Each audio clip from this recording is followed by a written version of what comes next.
Olá, boa noite. Aumento de casos de dengue em Uberlândia eleva riscos de uma epidemia. No Parque do Sabiá, dicas de saúde e bem-estar são oferecidas de graça ao longo da semana.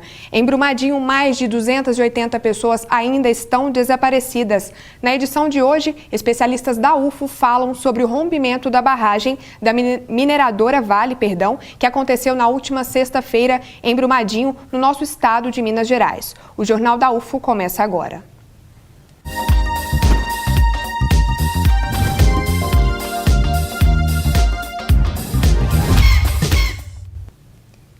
Do início de 2019 até agora, Uberlândia registrou mais de 600 notificações de dengue. Segundo informações da assessoria de imprensa, a Prefeitura lançou nesta segunda-feira campanha de mobilização e combate ao Aedes. A Prefeitura também informou que há 2 anos não existem registros de mortes causadas por dengue na cidade. Vale o alerta para cada um fazer sua parte e evitar o aumento de número de casos. E no Parque do Sabiá, até a próxima sexta-feira, acontece o Verão no Parque. A partir das 5 da tarde, tem aula de ginástica dançante, orientações nutricionais, aferição de pressão, testes de glicemia e outros serviços de saúde. Brumadinho é uma cidade mineira que tem aproximadamente 40 mil habitantes. Na última sexta-feira, o rompimento de uma barragem da mineradora Vale liberou rejeitos que destruiu casas e áreas verdes. 288 pessoas ainda estão desaparecidas. 65 corpos foram encontrados e 31 identificados. Na última sexta-feira, uma barragem da mineradora Vale se rompeu em Brumadinho, cidade localizada na região metropolitana de Belo Horizonte. O acidente na mina do Feijão liberou 13 milhões de metros cúbicos de rejeitos de minério de ferro. A lama de resíduos se estendeu por uma área de 3,6 km², tendo atingido principalmente o centro administrativo da Vale, onde trabalhavam naquele momento aproximadamente 300 funcionários. A lama também atingiu a comunidade rural Vila Forteco e o rio Paraopeba. Até o início da manhã de hoje já haviam sido confirmadas mais de 60 mortes e mais de 270 desaparecidos. Joaquim Acerbi é professor da Faculdade de Engenharia Civil da Universidade Federal de Uberlândia. Ele explica de que forma barragens como a de Brumadinho são construídas. Geralmente essas barragens são estruturas muito complexas, porque a barragem de rejeito é uma barragem que é o resíduo de minérios, da lavagem, né? Geralmente no processamento do minério, todos os tipos de minério de ferro, fosfato, etc. Uma gama imensa. Um dos processos é por via líquida. Então, durante a lavagem existe uma retenção de material inerte, areia, silt, e é uma quantidade enorme de elementos químicos, né? Uma tabela periódica completa aí, que é o que vai estar dentro desse material, nessa lama. Então, isso jogado no meio ambiente, ele daria um impacto direto muito grande. Então você faz a contenção disso aí, talvez uma barragem e acumula essa lama, né, numa barragem inicial, num projeto inicial, numa barragem piloto inicial. Com o tempo esse material vai sedimentando, vai adensando, né, e você chega num nível máximo dessa barragem. Então você tem que aumentar essa barragem. Ainda segundo o professor, este tipo de estrutura apresenta diferentes riscos. O problema da barragem de rejeito é a própria lama que você está utilizando. Geralmente você usa esse material como o próprio material de construção. Isso é uma questão bastante complexa, porque esse material é muito mole e pode levar ao colapso, né? Agora, existem outras formas de você prevenir. Um é o monitoramento constante.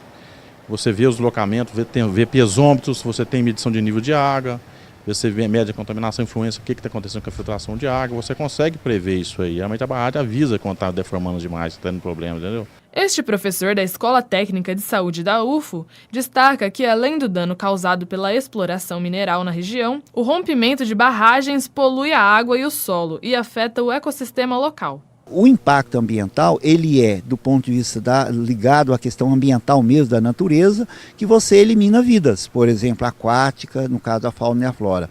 E você cria um transtorno para a população, que você vai desalojar as pessoas, sem esquecer que talvez o maior impacto são as mortes das pessoas. Outra preocupação é analisar se os resíduos de minério podem afetar a saúde das pessoas que estiveram em contato com a lama. São perguntas que até então os especialistas precisam responder, principalmente pessoas que fizeram os laudos desse material, dessa represa, analisando os resíduos. Lógico que os engenheiros, muitas vezes, eles vão dizer que só pela devida proporção só tem minério de ferro. Mas para algumas pessoas a lama pode prejudicar do ponto de vista de uma reação alérgica muito grande. João Carlos também ressalta o impacto emocional que o acidente pode causar nos moradores da região. Essa questão da doença mental, a partir do impacto desse, até então, muito difícil de quantificar, mas é algo que ou essas empresas, o poder público, os empresários, a sociedade como um todo, pare para pensar o que significa isso, para não se construir aquela ideia de explorar um recurso mineral a qualquer custo. Bom, e aqui no estúdio para falar sobre esse assunto, eu converso com a professora Ângela Maria Soares, do Instituto de Geografia da UFO. Obrigada, Ângela, pela presença. E com o professor Carlos Alves, professor da Faculdade de Direito da UFO. Obrigado. Bom, para começar, eu começo com você, professora Ângela. Vamos explicar, afinal, por que precisa existir uma barragem numa atividade mineradora? E se em 3 anos e alguns meses aconteceu um problema semelhante, no mesmo estado, envolvendo a mesma empresa, barragens são eficientes? Bom, na verdade, para o empreendedor seria o método mais barato, né, e adequado para reservar o que ele não vai explorar. Rejeito, na verdade, é o mineral, claro, é o resto, né, que sobrou após a retirada do ferro. São materiais que podem ser reutilizados, mas economicamente para essas empresas isso não é viável, não é interessante. Né? Na verdade, essas barragens de rejeito elas têm que deixar de existir. Né? É um impacto muito grande e geralmente elas são construídas sem um controle muito efetivo e a fiscalização inadequada e aí os riscos são muito grandes. Então, essa tragédia que ocorreu, né, é anunciada.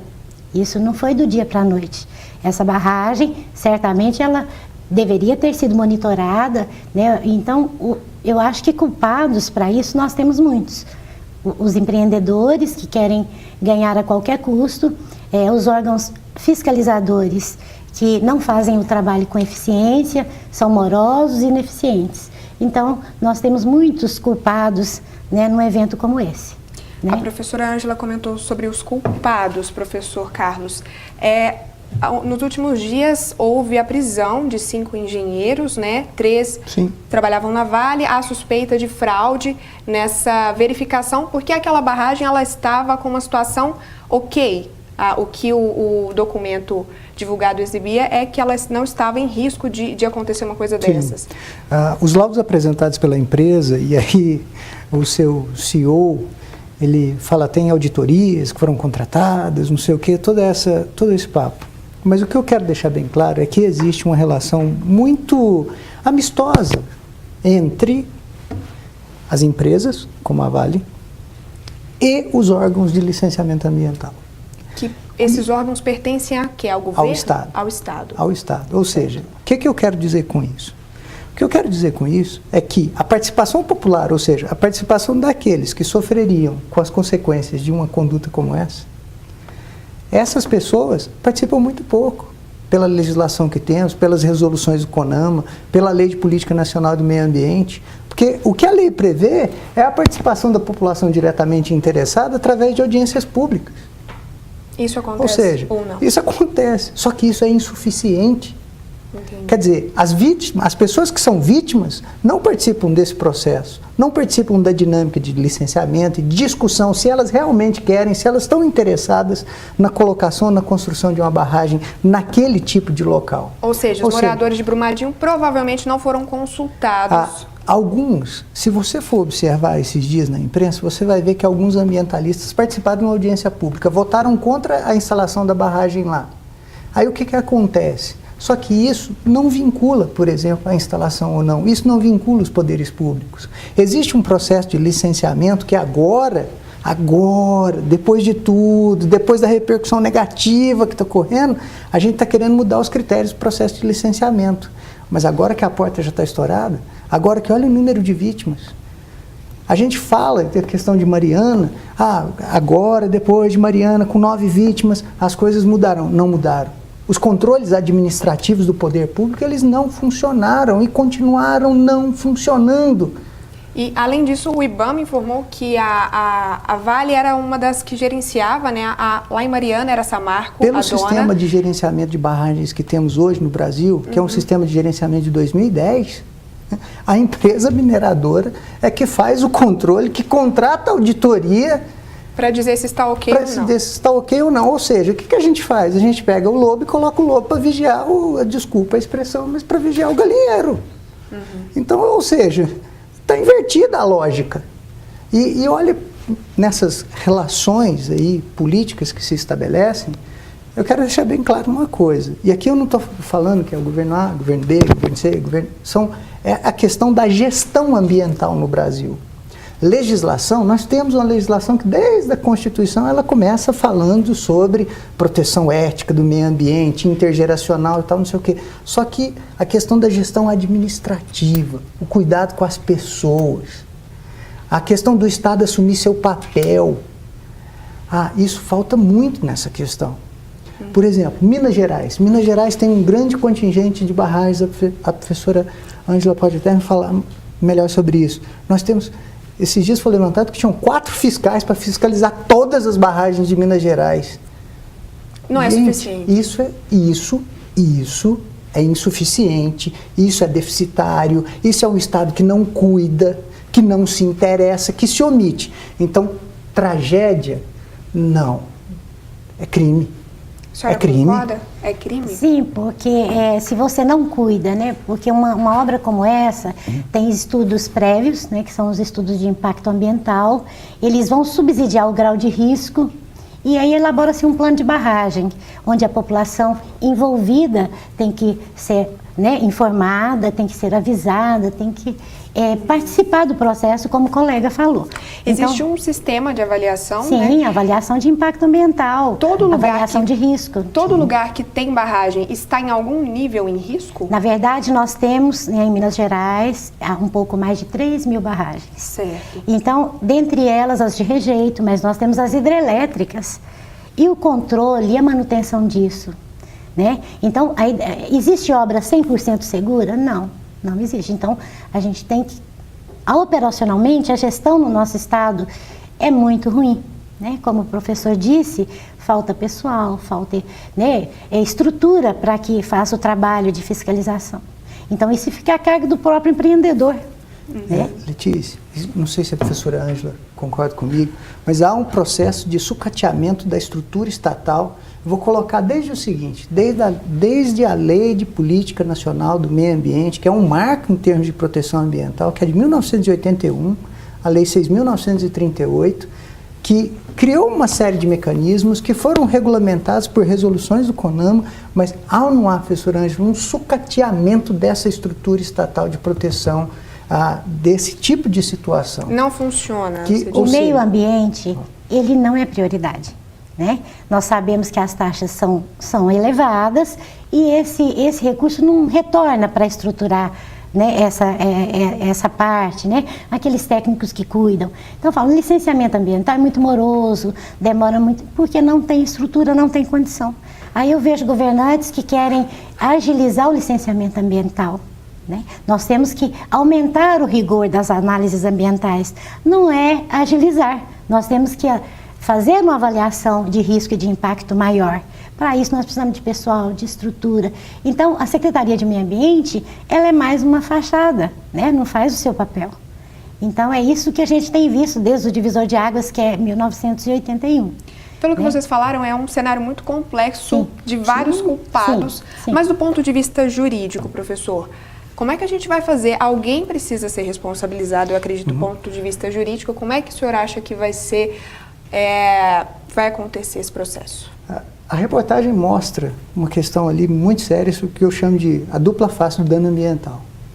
O dano ambiental, ele tem 2 caminhos. A questão do dano ambiental em si é a questão dos valores do homem. E isso vai gerar uma coisa extremamente complexa. O tratamento jurídico disso, basicamente, se dá em 3 linhas. A linha civil, a questão da responsabilidade civil, e aí a responsabilidade civil, ela se divide numa responsabilidade específica, com a reparação do dano ambiental, ou seja, aquela área foi toda devastada, eu tenho que cuidar daquele ecossistema. Então isso aí a Vale vai ter que fazer. A questão da reparação civil também tem uma outra vertente. A questão das pessoas que sofreram dano material e dano moral. E existe uma vertente muito nova que o Superior Tribunal de Justiça, STJ, tem falado agora no dano moral coletivo. Quer dizer, toda a coletividade, aquela região, Minas Gerais, sofreu um abalo moral em virtude desse tipo de comportamento. E quero deixar bem claro, o comportamento da Vale é reincidente. Porque 3 anos atrás tivemos Mariana, teve absolutamente, até hoje a questão se arrasta. Professor, mas essas grandes empresas, elas têm o facilitador com o direito. Elas têm bons advogados e elas protelam. Não se pagou uma multa de Mariana até hoje. O IBAMA informou que até hoje estão recorrendo e não pagaram as multas. Vão esgotar todas as instâncias, 4 instâncias, e isso vai levar aí 10, 12, 15 anos. Prisão não se fala nesses casos. Agora, o que acontece? Essa é a responsabilidade civil. Tem uma segunda linha chamada responsabilidade penal. Igual, por exemplo, ali vislumbra-se claramente o delito do artigo 54 da Lei de Crimes Ambientais, causar poluição. No caso da Vale, ainda é reincidente. Quer dizer, aí eu tenho uma responsabilidade penal advinda daquela conduta. Por isso que falo e reitero, houve conduta criminosa nesse caso, sim. Então temos que apurar as responsabilidades penais. Alguém precisa ser. Desde a Lei de Crimes Ambientais, desde esse contingente humano gigantesco que temos aí. São várias vertentes dessa... E a questão administrativa, que hoje aí o governo federal, o governo estadual... Até teve portariazinha do governo federal, olha, precisamos rever os planos de contenção de barragens. Cara, você já precisava de rever isso há muito tempo. A gente sabe dessa necessidade, quer dizer, aí na esfera administrativa. Hoje já tem ministro do governo falando que não vai haver intervenção na Vale. Isso é até possível pela Lei de Crimes Ambientais, mas não vai ser oportuno, o governo federal não vai oportunizar essas questões. Então são 3 esferas. A gente já esclarece essa questão do governo, porque agora nós vamos conferir a previsão do tempo para Uberlândia e outras cidades da região.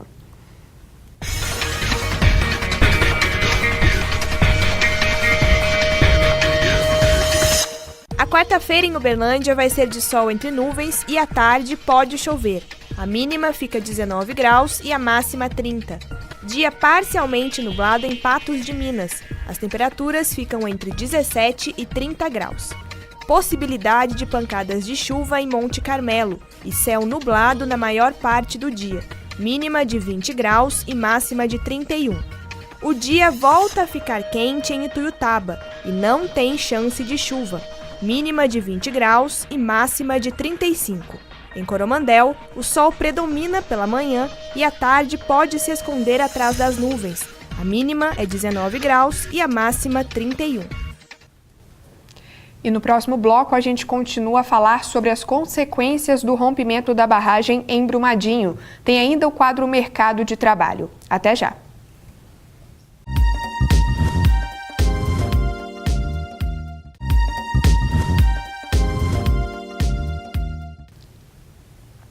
Estamos de volta e hoje é terça-feira, dia de conferir as vagas do nosso quadro Mercado de Trabalho. 4 vagas para consultor de vendas externo. Precisa de ensino médio completo e 6 meses de experiência na área. O contratante pede também carteira de habilitação categoria B e veículo próprio. 1 vaga para mecânico de refrigeração. É necessário ter ensino médio completo, 6 meses de experiência e carteira de habilitação B. O salário é de R$ 1.905. Oportunidade para pintor de caminhão. O salário é de R$ 2.000. Quem quiser se candidatar precisa de 6 meses de experiência e ensino fundamental completo. 2 vagas para costureira. Precisa de ensino fundamental completo e 6 meses de experiência. Salário a combinar. Oportunidade para operador de caldeira. Os contratantes pedem curso NR13 de caldeira e ensino fundamental completo. O salário é de R$ 1.353. Dá para conferir essas e outras vagas no Cine de Uberlândia, que fica na Avenida Nicomedes Alves dos Santos, 136, no centro. O atendimento vai das 8 da manhã às 5 da tarde. A nossa equipe foi às ruas para saber o que as pessoas pensam sobre o caso de Brumadinho, Olha só. É falta de responsabilidade das nossas políticas antigas. Você acha que essa represa que estourou esses dias agora não tem propina no meio? Duvido que não tenha, duvido. Quando aconteceu o desastre de Mariana, ele devia ter fiscalizado essa barragem que estourou agora e ter tomado providência para não acontecer isso. Então é só falta de responsabilidade dos governos, exatamente, que eles só procuram o dinheiro, é que nem ele falou, né? Então, eles não fizeram nada ao bem dessa barragem não estourar, eles não fizeram nada. O tempo passou e eles esperaram até acontecer. É muito triste para o Brasil e eu acho que aquilo lá foi uma falta de responsabilidade deles tinham que ter olhado isso aí, direto tem que dar uma olhada nisso aí, porque é muito perigoso. Então, isso aí foi muito triste. Então, a gente está muito triste com isso aí e isso aí os culpados têm que pagar. A gente vê, né, um sentimento de revolta, de até esse conhecimento da questão política por trás, né, Ângela? A gente fala muito, principalmente no jornalismo, centenas de desaparecidos, dezenas de mortos, e parece uma coisa meio fria quando a gente fala em números, mas são pessoas de uma cidade pequena, 40 mil habitantes, todo mundo deve conhecer todo mundo, né? Então é uma realidade totalmente revirada, eu imagino, né? Nós estamos meio que anestesiados, a gente fala 300 mortos, 8 mil mortos, né? Nós temos que pensar em cada um daqueles que morreram. Eles têm família, eles têm uma vida, né? E a comunidade como um todo. Então a cidade é pequena, é uma cidade extremamente bonita, uma paisagem que recebe muitos turistas, muitos visitantes. Como que nós podemos deixar aquela região de Minas Gerais à mercê dessas mineradoras como ela está atualmente, né? Então é muito difícil a gente pensar, mas existem formas de mudar isso. Basta ter vontade política, né? E o papel do Estado ser exercido. Até porque a mineração, com todos os problemas que ela tem, ela é uma atividade importante para a nossa economia, não é? Sim, gera riquezas, gera emprego, né? Mas naquela região ali onde está Brumadinho, a riqueza mineral é muito grande. Então, Minas Gerais sofre muito, porque é um estado muito rico de minerais. Mas isso pode ser explorado, mas de uma forma, né, sustentável, adequada. E não tudo pelo dinheiro e as pessoas perdem aquele valor, né, como ser humano. E Ângela, aproveitando que você comentou do nosso estado, você comentou muitas barragens aqui. Qual que é o cenário? A gente tem um sistema que avalia a situação dessas barragens. Existem novos riscos? Sim, as barragens, elas sempre apresentam riscos, né? E agora, com uma legislação nova, está se exigindo plano de risco, né? Um plano de barragem. Então, analisa-se o grau de risco e elabora-se esse plano, né? Onde todas as ações são previstas, mas com a população diretamente afetada, envolvida, dando a sua opinião e sendo informada de tudo. Então, por exemplo, quem mora jusante de uma hidrelétrica, a jusante quer dizer, está abaixo da barragem. Ele tem noção, está lá pescando, tem noção, né, do perigo, ou se algum dia uma barragem dessas sofrer uma avaria, qualquer coisa, eles têm que ter essa noção. Então a gente fica tranquilo, mas existem muitas tragédias anunciadas, como eu disse. Hoje eu estava ouvindo o noticiário, 300 represas só de rejeitos naquela região. Brumadinho está a 80 quilômetros de Mariana. Temos o rio Paraupeba em risco também, né, professor? Isso sem falar nos danos ambientais, né, da biodiversidade, né, a biota, a vegetação, os animais e o próprio homem, né, porque são áreas que ficam muito degradadas, né, poluídas, contaminadas. Professor, em 2016 há um projeto de 2016 na Assembleia Legislativa de Minas, né, depois do que aconteceu em Mariana, para tentar endurecer, digamos assim, os critérios dessa questão da mineração. O projeto segue parado, não é isso? Sim, sim. Existem alguns projetos que estão na Assembleia Legislativa de Minas e alguns projetos que estão no Congresso Nacional e que estão parados por uma série de influências, assim, que são influências do poder econômico sobre o poder político. A verdade é essa. Igual, por exemplo, comentávamos aqui sobre o Código Florestal Brasileiro, ele representa um retrocesso. A matéria ambiental no Brasil, apesar de toda a esperança que a gente tem pelo artigo 225 da Constituição, a nossa Constituição foi a primeira a colocar um capítulo sobre direito ambiental. A primeira do mundo? Do mundo.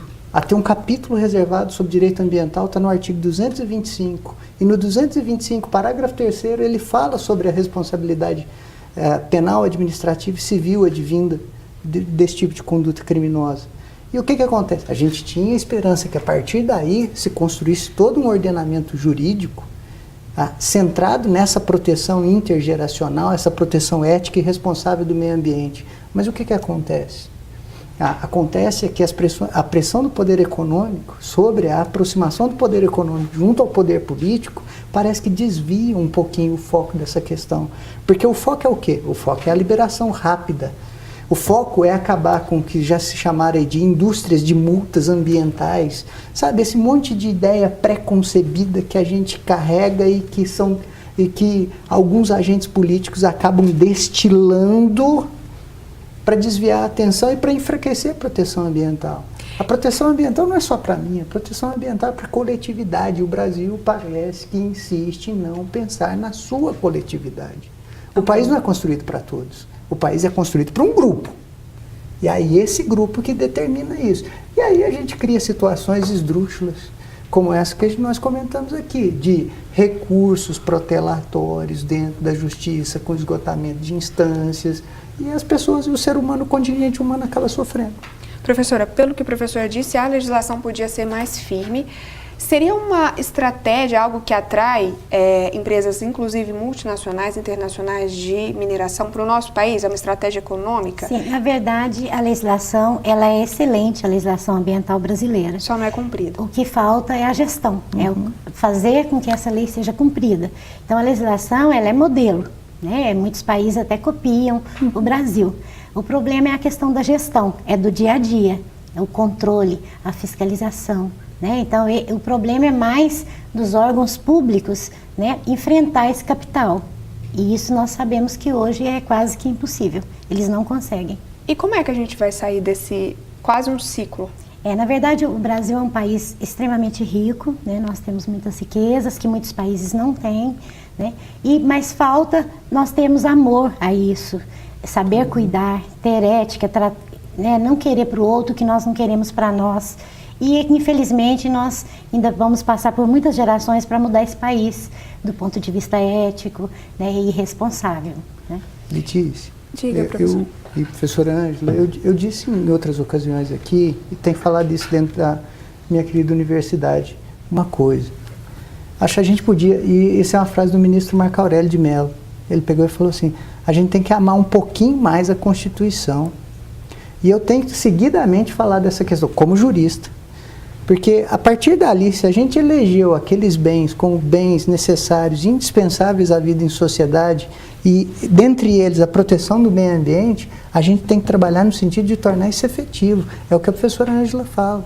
Ou seja, a gente tem que tirar a ideia só do papel e construir uma sociedade que realmente proteja esses valores, que veja o meio ambiente como um direito fundamental e abrace essa ideia. Mas parece que essa construção se torna tão difícil, e aí você vai vendo assim, essas relações que são mantidas, você vai vendo, por exemplo, a gente não aprender nada. A gente não aprendeu nada com Mariana. 9 morreram. Aí a gente já falava, vai acontecer de novo, vai acontecer de novo. O Brasil não trabalha preventivamente. E em termos de proteção do meio ambiente, a grande estratégia de proteção do meio ambiente é você trabalhar preventivamente. Na verdade, em Mariana, professor, foram 19 pessoas. 19 pessoas mortas. Pois é. Isso. E nós não aprendemos nada. A gente já precisou fazer o que agora? O nosso tempo está curto, mas eu queria ver com vocês uma questão. A Vale nasceu como uma empresa estatal e passou a ser, ela foi privatizada depois de alguns anos. Se a gente estivesse no cenário de uma empresa estatal, vocês acham que as chances de ter acontecido tudo isso seriam parecidas, para encerrar, ou não? Eu tenho uma opinião particular sobre a Vale.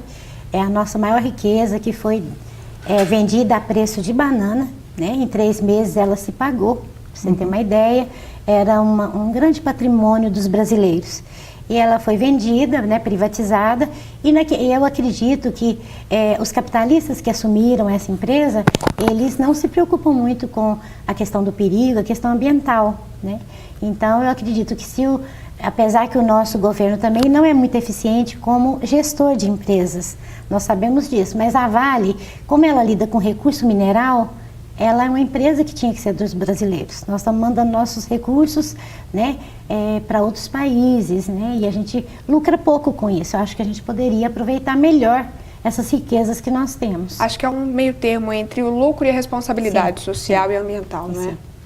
Bom, o Jornal da UFO de hoje, então, fica por aqui. Eu agradeço muito a presença dos professores. Muito obrigada pela contribuição. Ficamos por aqui. Muito obrigada a você também pela companhia. E eu te espero amanhã. Boa noite. Até lá.